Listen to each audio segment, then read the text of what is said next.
The heroes of Steelcrest City become closer than ever, but only after their friendships hold on by a thread. Coming right up on Flavor Text. Howdy, it's Court! Today's diary is from the first game that all of Flavor Text played together, heavily inspired by magical girl media like Sailor Moon and Madoka Magica. The premise was that a team of magical girls fought evil shadows at night, but by day were regular school students. A big focus of the campaign was going to be the juggling act of a regular life on top of the magical heroics they got up to at night. Not to mention, Steelcrest City was a magical city all on its own. See, Steelcrest City was made up of its original human population and a population of magical humanoids that crashed into it. The specifics get complicated, but essentially a portal opened up in the city and a diaspora of elves, trolls, elementals, and more came spilling out. Shortly after the game began, I came up with a mechanic representing the tangible power of friendship, a Deus Ex Machina tool used in a lot of the anime that inspired the game. When the party were all friends, their spirits aligned and formed something called the Array. They could use the Array to basically say, this is what I want the power of friendship to do to break the usual rules, once per session. The members of the Array were Belinda, the half-and-half barbarian, Kiku, the ASMR cleric, Noriko, the human alchemist, and Prim, the kitsune fighter, among other things. To introduce the Array to the party, I decided something silly would leave the best impact. So, while the team was investigating a new bad guy, they split up to cover more ground. Belinda and Noriko went to the library, Kiku was getting a ride home from her stepmom, and Prim was walking home after a difficult day.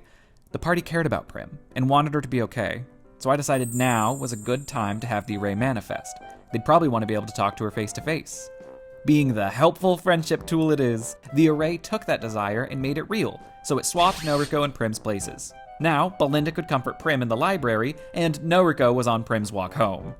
Confusion set in quickly, and when the party is confused, Noriko is the one who usually clears things up, so that meant the Array swapped her place with Belinda. However, Prim was upset with Noriko, so the moral heart of the team, Kiku, needed to show up to defuse things. The Array swapped her place with Prim. Now, keep in mind, these changes were happening quickly enough that the party was doing everything they could just to keep track of who was where. After 6 or 7 more swaps, the characters started a group text, and with their combined knowledge, figured that they needed to come together and sort out some issues so the Array could calm down. It took some quick thinking to keep actual body swapping a secret from Kiku's mom and the other students in the library, but they managed it, came together, and learned more about their new shared power.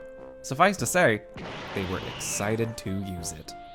As their adventures continued, Prim used the Array to snap a lightning bolt away from a nearly dead Noriko and straight into herself. Kiku used it to send some long-distance healing at Belinda in the heat of a fight, and the party used it when in the dark or otherwise separated to keep tabs on one another. However, while dealing with some fallen magical girls, the Sunken Sisters, Noriko ended up putting herself in quite a dangerous spot to learn more about them, something she did often. The rest of the team objected to her portaling herself straight into their clutches, and Prim had a serious big sister instinct, so she used the Array to swap places with Noriko to keep her out of harm's way. Noriko immediately snapped, calling Prim selfish and reckless, and that they could never be friends if she would always act like that. Alienated, dismissed, and untrusted? Noriko was right to feel this way in the middle of a long arc about finding herself and her spot on the team. So I took a moment to ask her, does Noriko still see herself and Prim as friends? And she swiftly responded, no. And so the Array broke. It is the power of friendship after all. Prim was now fully alone at the bottom of the ocean, surrounded by creatures she had no hope of understanding. Noriko realized her mistake immediately, and the session came to a close on a nasty cliffhanger. Would Prim be okay in the clutches of the Sunken Sisters? Without an Array, would the party be able to rescue her in time, or would she meet her end at the bottom of the ocean? It took a great adventure on the ocean alongside Nyx's backup character Set, battles with shadows under the seas, and the help of an anchor-wielding magical girl and her Kraken familiar. But the party fought and won to rescue Prim. At the end of the climactic final battle with the Sunken Sisters, I asked Noriko, you came here to fight because Prim is your friend, right? She's my sister, and I almost lost her. I'm not doing that again.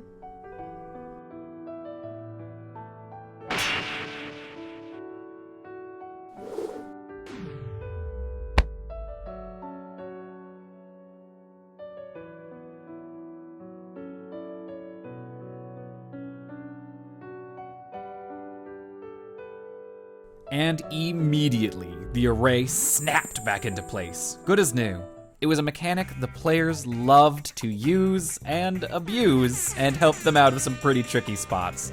Not to mention, it really helped reinforce the tone that I wanted to set. These magical girls were not only heroes, but an unlikely family.